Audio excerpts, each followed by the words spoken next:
with this offense, when I saw the Celtics score 155, I thought of Tommy Heinsohn. Tommy smiling from above. Well, let me say that the afternoon of February 28, 1927, I think it was 1959, when they scored 173 points in the then record. Tommy led all scorers with 43 points. I don't know if you know that. There you go, Tommy, of course. The Ryan Goodman and Tanguay podcast is brought to you by FanDuel, the exclusive wagering partner of the CLNS Media Network. Bob Bryan is so nice, we're going to bring him to you twice a week right here on CLNS Media. Gary Tanguay, Bob Bryan. Of course, you can check us out on our other weekly podcast with our buddy Jeff Goodman, but because he has a real job and he's so busy, Bob and I are doing another one without Jeff. And it is sponsored by FanDuel, the official wagering partner of the CLNS Media Networks. Score early this NFL season with FanDuel, America's #1 sports book. Right now, new customers get $150 in bonus bets with any winning $5 bet. Bob, got a lot of stuff to do. Yeah. At the time of this recording, it is Saturday morning. Friday night was the first of this in-season tournament. Yes. Okay, we got a lot to talk about here. I want to talk about that, the quality of the games we saw Friday night, also the offensive explosion. If people don't understand, I'm going to try to keep it simple. The in-season tournament, basically through November into December, you have pools. Once the pools have been decided based on Friday night games, then you're going to have a Final Four that'll be played in Vegas. There you have it. Bob, Friday night, what did you like? Did you think there was anything special because of this in-season tournament, or are people just like to score the ball now? I have been skeptical from the minute I heard about it. Why do we need it? I said to myself, I understand. I mean, what we're being told by Adam Silver and those who adhere and his adherents, it works so well in Europe, in world soccer, works so well in Europe, works so well in South. And this is a direct steal from the European and worldwide soccer world, where concurrent things go on all the time, where they have their leagues, but meanwhile, in Europe, a lot of people in America don't know, you've got each individual country's got their leagues, then you have the UEFA Championship, and in England, it's the treble. You have the Premiership, which is the #1 Major League Soccer league in England. You have the FA Cup, in which all divisions, there's second division, third division, they all can play in the same tournament. So the first division team could play a third division team. Third division team could win that tournament and annually. And then you've got the European Championships, the Champions League. Okay, so that's all going on at the same time.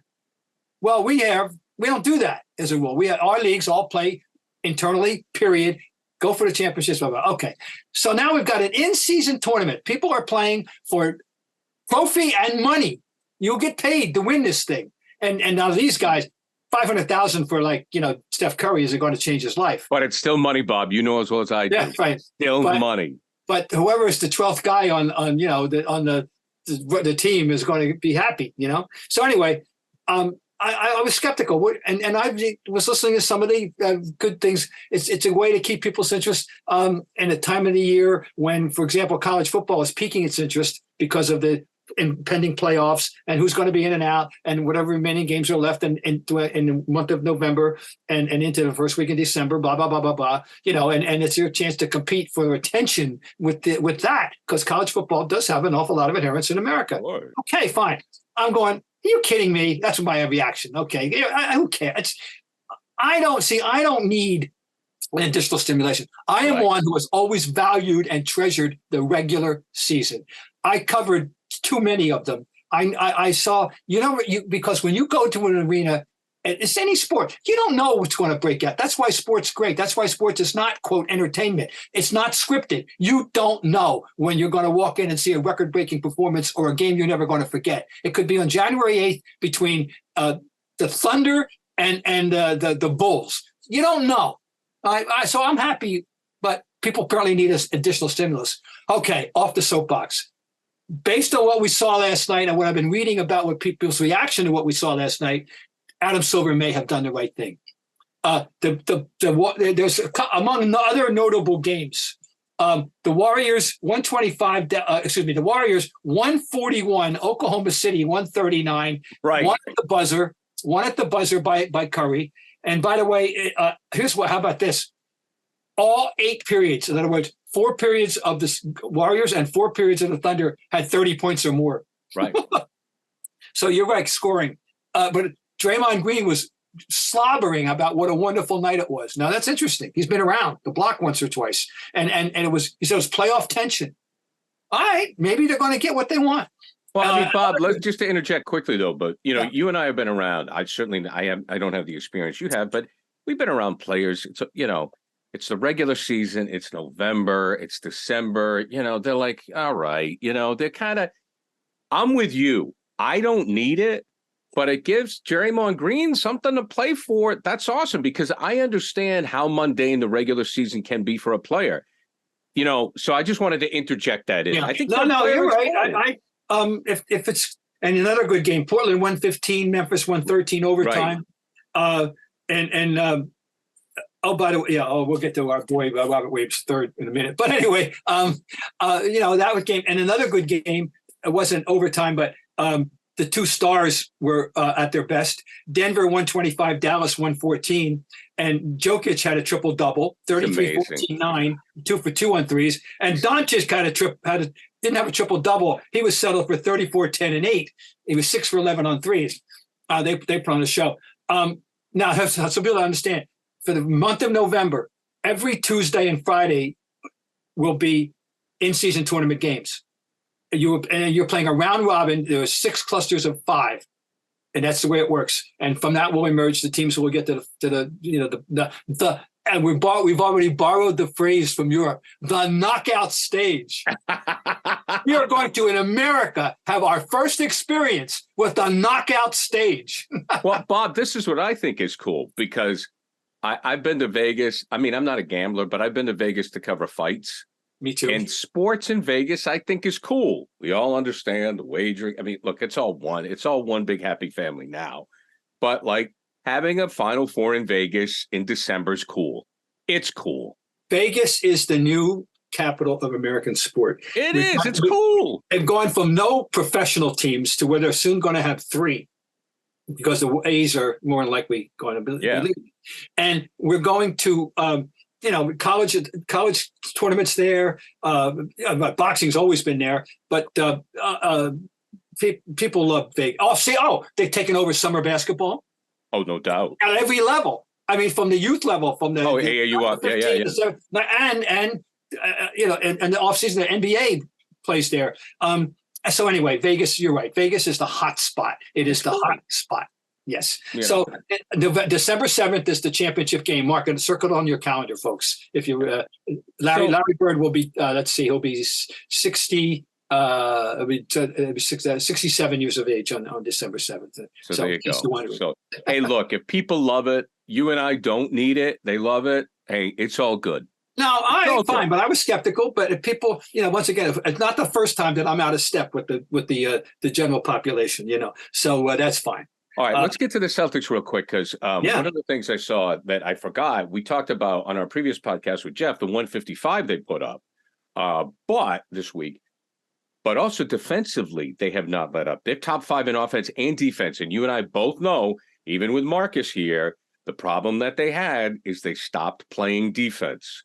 That doesn't seem to be the case right now. Well, they're off to a good start that way. That I think that Joe has been preaching it. I think if we remember, go back to 2 years ago, not last year, when they had that great run at the second half of the year, it was built on defense. Sure. They were a defensive team. Now, of course, they had Smart to anchor it there in those days, and they had Robert Williams. Now they're both gone, but. We know that Jason has matured into can be a good defensive player. Brown has always had the capability of being a good defensive player. We know White will apply himself. Jrue Holiday is a superior defensive player, a mainstay on the all-defensive team. And Porzingis is much more of an asset on defense than we ever knew, it can be, and we ever knew. And so they have a very good opportunity here to be a very good defensive team. So, yeah, it's now – early sampling. We only played 4 games, but But still, that no question, they have this capability, and well, interesting to see if they maintain their intensity during the season. Well, the reason they won the championship with Pierce, Garnett, and Ray back in 07 is they played defense. I mean, that's the first time we ever saw Paul Pierce and Ray Allen play defense. Right. Well, they were inspired by who. Garnett. When you go back and analyze that team, the spiritual guidance of that team, the emotional center of that team, the driving force, the guy who cracked the eternal whip was Kevin Garnett. Kevin Garnett brought his special brand of intensity to that, and the other guys plugged in with him, and they had that spectacular season. And it was. And by the way, since you alluded to that season, Doc is on record as saying that he has never seen an NBA team in his entire experience that played as hard every night as that team did. And I looked it up, and this is really startling. And I wrote this based on what the evidence was at the time. I looked it up. They played 82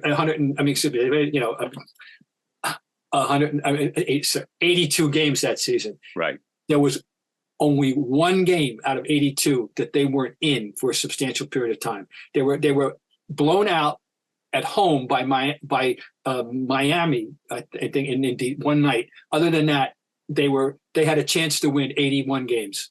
And I've seen a lot of basketball since 1969 in this league, and there's never been a team that can make that statement. Score early this NFL season with FanDuel, America's #1 sports book. Right now, new customers get $150 in bonus bets with any winning $5 money bet. That's $150 if your team wins. If you've been thinking about joining FanDuel, there's no better time to get in on the action, NFL. The app is so easy to use. There's a wide range of betting options, including you got spreads, you got your player props, you got over-unders, and more. So visit FanDuel.com/Boston and kick off the NFL season. FanDuel, official partner of the NFL. I think he's right. I mean, you and I were both there for every game. We were there for the comeback in Los Angeles. Yes. I mean, that comeback in Los Angeles was one of the greatest comebacks. I would equate it. I would equate it to the Patriots against Atlanta in the Super Bowl. Oh, yeah. Based on who they were playing and what the stakes were. And where they were. Yeah, no question. On the road against the Lakers in Game 4, and you don't want to go down and lose, and they get brought back, and absolutely, it was a wonderful night. Okay, now does the NBA have a new star on its hands in Wembanyama? Well, will he be taking the keys to the car from LeBron? Wembanyama is the most anticipated new player to enter the NBA since LeBron James 20 years ago, and we've been. Said this, we've been, the setup has been here for over a year, that this new marvelous thing is coming. He is special. There isn't much doubt. Now, his coming out was pretty early. Game 4 of his career the other night, in which they're tied with like a couple of minutes to go, and he scores the last 10 points for them, or at least outscores the opposition, wins the game. He had 38 points. He did it every which way. He does it with transition. He does it with alley-oops. He does it with a three-point shot, which was big in that game. He alters shots on defense. He's going to be an amazing force. And of course, how lucky is he to have a coach that he's got and have the support that he's going to have. I mean, there's going to be an unpaid mentor that will always help him out named Duncan, that's going to be around. And they're not going to. I don't know how many games they're going to win, but we know they're appointment TV. We know that they've got, I believe, scheduled 13 national games for a team that was a crap team last year because of him and no other reason. So, no, he's special. Now I'm going to tell you. I want to give you a little perspective on how special in terms of. I just happen to have, Gary, my day-by-day book from the 1979-80 season. Just happen to have it. I just happen to have that. See, in those days, you didn't have the statistic keeping availability that exists today. You couldn't just go up and punch up everybody's last night's game or all the card. You had to keep your day-to-day book on the team every day after every and I've got here minutes, field goals attempted, 3-point, free throws attempted, rebounds, assists, personal fouls, steals, turnovers, and points for every player. And I've got all kinds of team stats. I did this for the entire time that I covered the team, okay? Larry Bird was a rookie in 1979-80. because Larry Bird turned 23 on December 7th, 1979, whereas Wembanyama is 19 years old now. That's a whole other world that we live in now. Right. But Larry Bird's first game, he played 28 minutes. How about that? Fitch only played him 28 minutes. 14 points, 10 rebounds, 5 assists, 0 for 1 on threes, which is that world then. Okay, he doesn't, in his fourth game, as opposed to Wembanyama's fourth game, all right? They played Washington. He played 22 minutes. He had 5 personal fouls. 6 for 14, 0 on threes, 9 rebounds, 4 assists, 12 points. That's Larry Bird's fourth game. So he had 14 games into his career, he had his first and only triple-double of the season. How about that? 23 points, 19 rebounds, 10 assists against the Pistons on November 14th, game 14.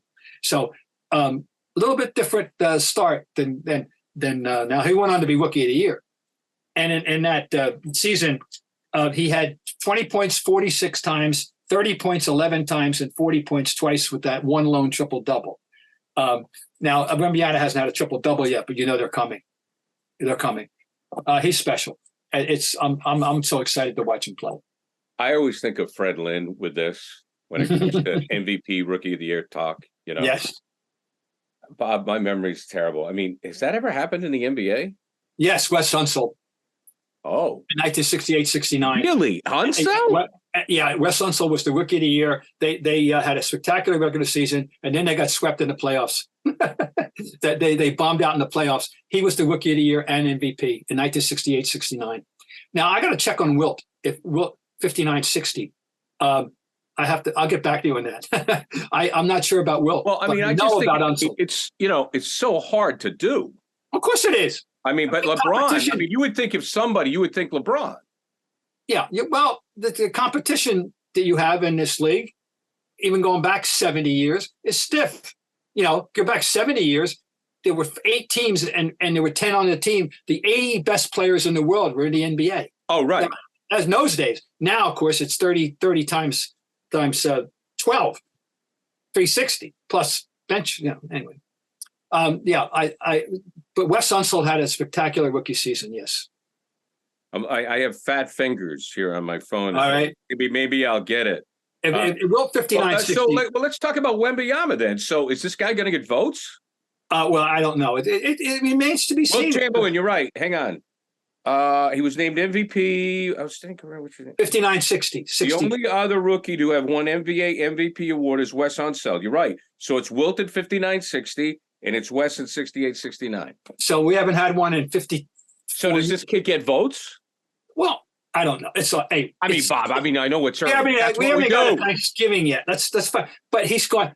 There was question before the season about. He wasn't even a unanimous choice of predictions to be Rookie of the Year yet. So we'll see how it all plays out. But it looks like the hype was real. I mean, when you go out and do what he did in that fourth game of his career, against, then I think we can be pretty certain that the hype was for real. So, and he's just got a lot to learn. I mean, and he will. He's apparently, this kid. I say you. I mean, people understand the backstory. This kid has been groomed for this life, truly, as much as any non-American has ever been. From the time he was 12 or 13, he was recognized that he was a basketball prodigy. He knows that where you want to play is the United States of America in the National Basketball Association, not in Spain, not in Italy, not in Germany. You want to play in America. He started prepping himself in terms of how to live here by mastering the language, the English language. He speaks excellent English, not just passable English, excellent English. Well, I mean, that's the different world we live in today. He was preparing himself to live in America. Right. When he was 13 years old. That tells you what this kid's about. Whoa, come on. Well, that also tells you of the world we live in today when kids are prepared for sports and people look at sports. And now I don't think it's going to be out of the question that maybe you have a Rookie of the Year and an MVP, in the NBA sometime. Kids are playing at 19 years old. Kids are playing in professional leagues overseas. I mean, it's a different world. Before, I didn't think it had ever happened. You mentioned Unseld and Wilt. And for Unseld to get it, my God, it must have been. I mean, maybe Unseld was underrated. I think it was a down year when I think of West. Well, I'm always been a huge Unseld fan. Oh, I know you have. My first time I ever saw Wes Unseld playing against Boston College in the NIT, and we beat them in triple overtime, but only because he fouled out in the third overtime. Yeah, where did he play again? 5 points and 26 rebounds. Where was he? At Louisville in the NIT in 1966, and we did beat them in that third overtime on a layup by the late Ed Hockenberry, but which some people may know as the longtime coach at Norwich. Yes, and a really wonderful guy. But anyway, this is the young Unseld, sophomore, because in those days you didn't have freshman eligibility. He was a sophomore. He was 6'6" plus afro, and he only weighed about 235 or 240, and he had lift. He was an astonishing player. By the time he retired from the NBA, he may have been pushing 3 bills. He was big. I know. He was a big dude. Greatest line of that, Dave Kaburski once said, Wes Unseld, he sets a pick and it takes you 24 seconds to run around it. So that was Wes Unseld. Brunson had a big night. He had like 5. God, 45 points on Friday night for this poor kid. You know, if Wemby could, I mean, obviously Pop's not going to let this happen. But I mean, if Wembanyama was in New York with Brunson, holy cow. Well, he's going to be the focal point of whatever team he's ever going to be on, naturally, and he's learning now. But I mean, love Brunson. We root for Brunson, even though he's a Knick. Yeah, well, not only that, but his father is one of us. He's from. I know. So question. We knew Daddy. So he was a bench. Isn't he? He's assistant coach in that team, isn't he? I think he is. He might be. I have to check. Yeah, I think he is. But no, I'm a huge big Brunson guy, if you go back to the dialogue we had last year, I said, I wanted him on my team, but I thought they overpaid for him. I thought they paid him as a star. Right. He's really just an auxiliary player. Turns out I was wrong. Happily, he turned out to be a terrific player and an all-star level player. And then on a Friday night, he drops 45 for the Knicks. So we have one of the things I like about the NBA now is we talk about all these different teams. I mean, we haven't even got to the Suns yet. And we will get to the Suns as their roles are changing. But the Suns, the Warriors, Denver. Oh, God. Then you come here to the East. I mean, you wonder what's going to happen with the big man in Philly. You talk about Brunson. There really isn't that one superstar. I mean, right now, I think the best player is in Denver. Right now, he may be in Boston. We'll see. But Wembanyama seems to me to be the first candidate to be. When I say this, I mean, from a marketing image perspective, he seems to be the next LeBron Jordan, where he's on the masthead of the league. I think that's the destiny for him. Yes. Remember, he's 19 years old. Right. But is the league better? Do we need that guy, Bob? You never have enough glamour players. No, of course. You can need them. It's what's interesting is the fact that we're now on a run of 5 years in a row where the most valuable player was not born in the United States of America.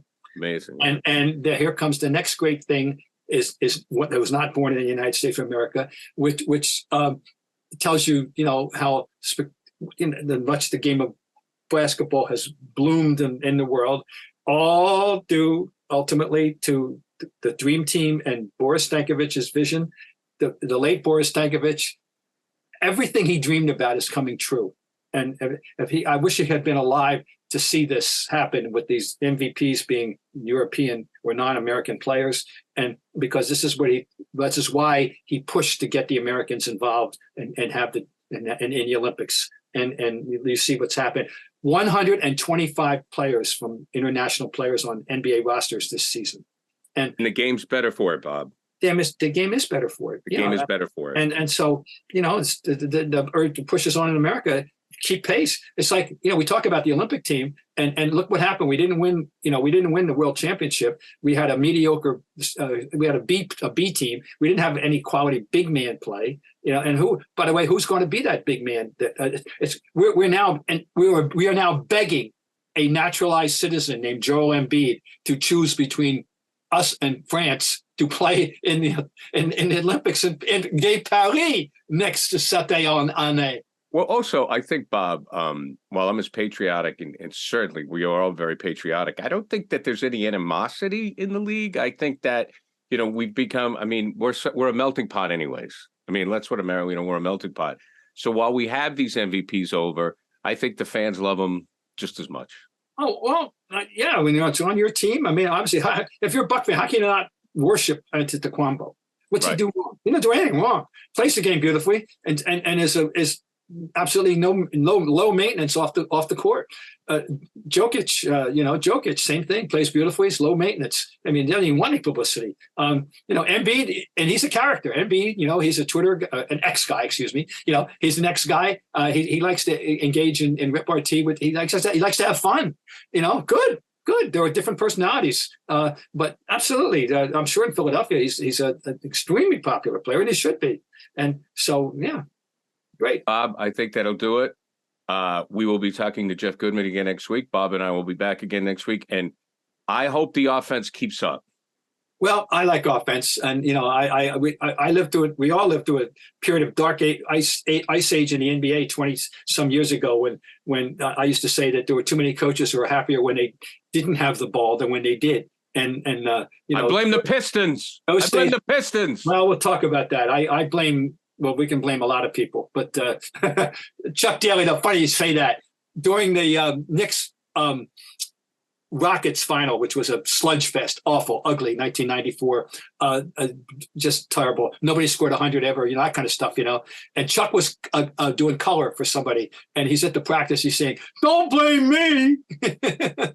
So, I do. I do, but it worked for him. Hey, he got a couple of titles out of it. All right. A couple of titles out of it. He worked for him. With this offense, when I saw the Celtics score 155, I thought of Tommy Heinsohn.